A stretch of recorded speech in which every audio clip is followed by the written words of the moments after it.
next part, right? So I was busy, and I'm still busy interpreting it. I was explaining those two men where the dream commenced at, right? Those two guys that were fighting over me. But first, the dream started with me being in the vehicle of the one guy. I spoke about how a car, if you are in the backseat of it in a dream, often it speaks about witchcraft because it is a directing of a person's life, charting the course of their life apart from their approval. I wanted to go home in that dream. That guy was supposed to take me home, but instead he took me to Alex, and that was very far from home, in a neighborhood as well that I didn't feel safe in, and it was the same context that had outworked itself back in the day. But back in the day, I never ended up in Alex. In this dream, I was in Alex. So this dude took a detour, and I was in Alex. So that was witchcraft. Not only was the Lord showing me witchcraft, but God was showing me. I told you guys that the guys were young in the dream, even though making life they're older. That was the Lord showing me there was a curse over the nation, and I've already spoken about this, where men are not quite men. They aren't doing what men are supposed to do. What are men supposed to do? They are heads, they're leaders, they are protectors, and they are providers. They have been given authority by God to do that on the earth. They are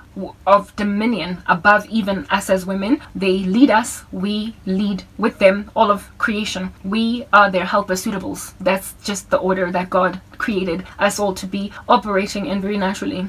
But men, because they are boyish, have converted women into somewhat of a Helen of Troy. They're always fighting over women, and like Oedipus's mom, where big fat chunky grown women are basically made to be with men that are kind of like still like boys. Even if chronologically the men are older, just the maturity level is so low, and there is no overarching valor in them or overarching sense of dignity in them that has a thorough understanding as to how to treat women. Like, a woman must be cherished, a woman must also be guarded, with kid gloves. You have to be gentle because she is frailer than men. Just take it. Feminists, I don't care what you have to say with your butch constitution. Bottom line is, we are the fairer sex, and we need to be handled a lot more carefully and a lot more gently than you can ever deal with men. They don't have that understanding in them, but that is also largely because women have also become very masculinized, so it's made it kind of hard for men to walk in their role. But the whole dream started with these two guys, and it just basically demised the whole dream going forward. So essentially, the root cause of South Africa's issues is manhoodlessness.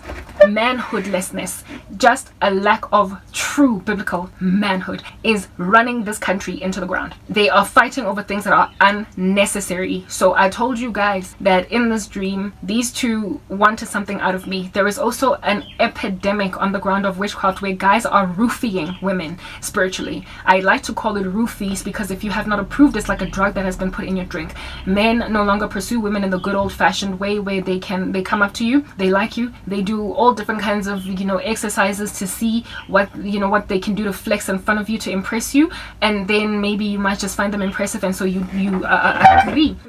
No longer are they doing things the natural way. The way that they're doing them now is they go to a sangoma, they ask for a love kiss, they put that dust on a woman's face, cause her to be severely drunk with adoration or lust or whatever it is, and then only they go in for the kill. They are deliberately trying to chart the course of women's lives, and when they do offer women help, it is always with some kind of a string attached. There is no true chivalry left anymore, but they always approach the situation under the guise of, I'm only here to help you. I see you're struggling, I just want to help you. I see you're struggling, I just want to help you. But at the back of their minds, they understand that they have some other ulterior motive under wraps. And if you don't want to be with him and you accept his help based on the fact that he said, I don't want anything in return, he on that day knows that it is possible that you might get out of that without giving him anything in return. So in order to try and bridge that gap, to force it, they use witchcraft. They go to women, offer help. I don't want to see a woman suffering, but as soon as they understand that this woman doesn't naturally have a crush on them, so she's unlikely going to abide by his pursuit, and he's going to end up this dude that essentially has wasted resources on a woman that will never give him anything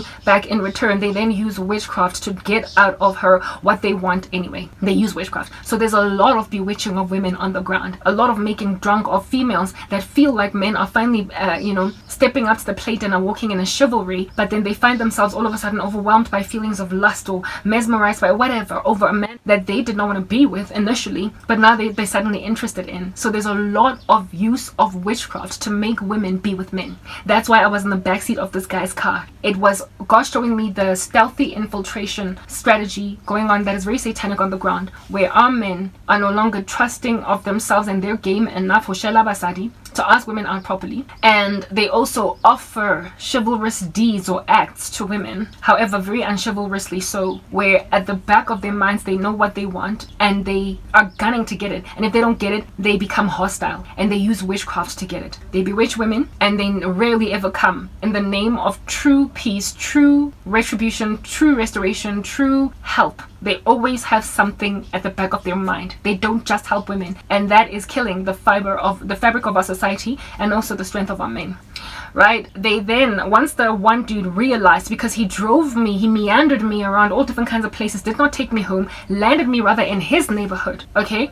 When he realized that despite being in his neighborhood, I still don't want to be there, and I still am not going to give him what he wants, he then became hostile towards me. It's literally, I have experienced it, where guys first start out helping me out, and as soon as they realize I'm not going to do anything for them, I'm not going to dance for them, I'm not going to be their girlfriend, nothing, they get hostile. The same dude who said I want nothing in return. They use witchcraft, but because I'm Christian, I'm saved, I'm born again, it bounces off. It doesn't work. And when they realize that their sorcery is not working, it's not making me like them, they become even more hostile.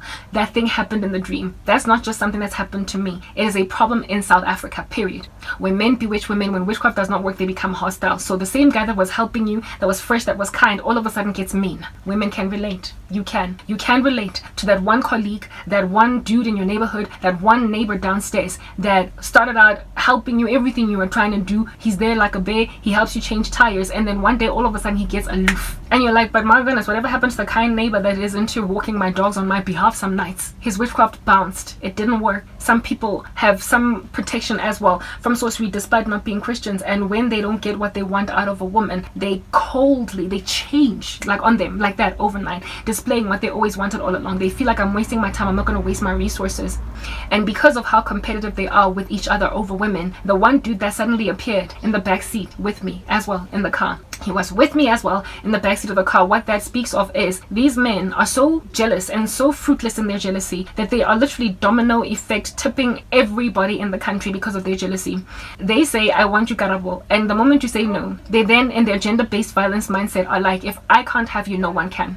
So that guy that was in the backseat, in the sense that he was also being driven by this guy, sorcery that they put on the woman to block her from ever getting married, ever marrying, or ever meeting the right guy, ever doing anything like ideal or proper in a romance, do you understand, automatically puts any other man that would want to pursue this woman in a spell, because that's how witchcraft operates. Like, if you have got an ex-girlfriend or a woman that is in your office that you are pursuing that is not interested in being with you, and then you cast a spell on her to block her from ever getting married, spreading her wings and preparing to fly and branching out, if you do witchcraft of that nature, anybody that comes in to try and pursue her, any guy that from a distance likes her, is trying to see if he can maybe talk to her, will the moment he enters into your ecosystem, that radius that is emanating with a whole bunch of that other guy's sorcery, he will start to act in the way that his sorcery has predicted. And if at all this guy's not covered by himself this dude tries to pursue a bewitched woman, or a woman that a guy has put a radius of sorcery in, and he does not have the Holy Spirit able to conquer the darkness of being in this radius, the moment he enters into her ecosystem, he predictably hurts the woman. He predictably acts a fool.